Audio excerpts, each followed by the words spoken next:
সায়েমা ছাড়া ওষুধ নিল আলহামদুলিল্লাহ। তার এই যে সর্দি প্রবণতা অনেক বেশি, তো সে দীর্ঘদিন ধরে একবার টাইফয়েড জ্বর হয়েছিল, তো এরপর তার এই সর্দি প্রবণতা যাচ্ছে না। যত ধরুন আজকে তৃতীয়বারের মতো ওষুধ নিল, কমেছে, আগের থেকে কমেছে। এই যে 27/2 ফেব্রুয়ারি মাসে 27/2, এর আগে 932 ছিল। এর আগেও সে 2বার ওষুধ নিয়েছে।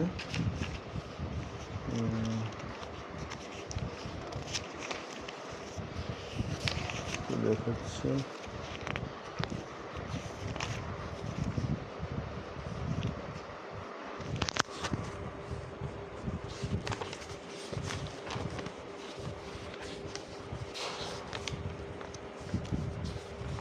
এই এর আগেও সে ওষুধ নিয়েছে, পাকা সর্দি।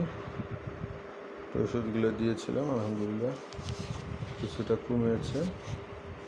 যত ধরুন সে আবার ওষুধ নিল 884।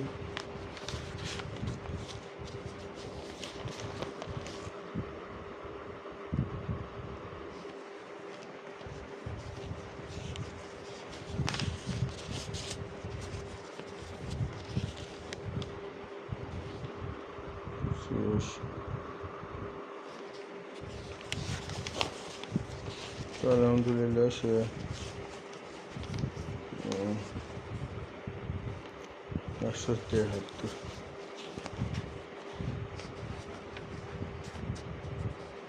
টাইফয়েড জ্বর একটা আসলে খুব খারাপ জ্বর।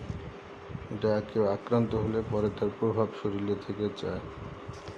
তো এই যে সে প্রথম ঠান্ডাজনিত সমস্যা, নিঃশ্বাসে সমস্যা, সর্দি পাতলা, নাক ডাকা ভাব আছে, নিঃশ্বাস নিতে কষ্ট হয়। সে প্রথম ডিসেম্বরের 29 তারিখে ওষুধ নিয়েছিল, এই যে 873 সিরিয়াল। এর পরবর্তীতে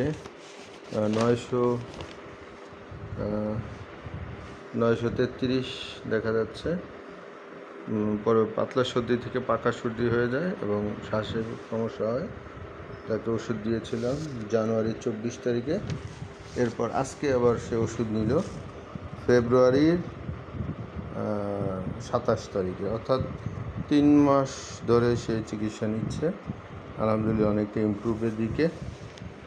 এরকম আর কি, রোগীরা নিয়মিত ওষুধ খেলে আল্লাহ চাহে তো অনেক সময় সুস্থতার নিয়ামত আল্লাহ পাক দান করে।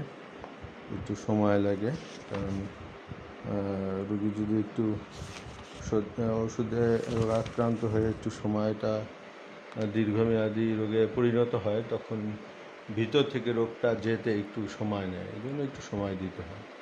তো আল্লাহ আলহামদুলিল্লাহ সে যে একটু ভালোর দিকে যাচ্ছে, এটাই অনেক কিছু। সকলেই রোগীদের জন্য দোয়া করবেন, আল্লাহ যেন সুস্থতা নিয়ামত দান করেন। আসসালামু আলাইকুম ওয়া রাহমাতুল্লাহি ওয়া বারাকাতুহু।